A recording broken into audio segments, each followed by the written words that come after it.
পর্তুগালে কয় ধরনের ভিসা আছে অনেকেই জানতে চান। পর্তুগালে D1, D2, D7, D8 এই চারটা ক্যাটাগরির ক্যাটাগরির ভিসা। একটা হলো যেমন আপনি ব্যবসা করেন বা চাকরি করেন, আপনি 50-55 বছর আপনার বয়স হয়েছে, আপনি রিটায়ার্ড হয়েছেন, এটাকে রিটায়ারমেন্ট ভিসা বলে।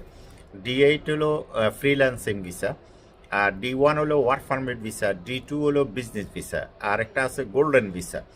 তো সুতরাং আপনারা আমাদের সাথে যোগাযোগ করলে আমরা আপনার প্রোফাইল চেক করে আপনাদেরকে বলে দেব যে কোন ক্যাটাগরির ভিসার জন্য আপনি এলিজেবল।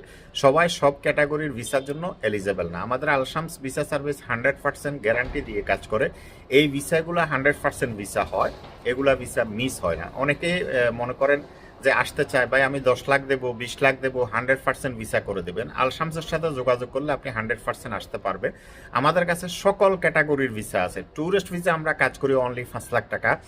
ভিসা কেন্দ্রিক আলাদা আলাদা রেট আছে, আলাদা আলাদা ক্যাটাগরি আছে, বিভিন্ন ক্যাটাগরির ভিসা আছে। আমরা সকল ধরনের ভিসার কাজ করি। আল্লাহ হাফেজ।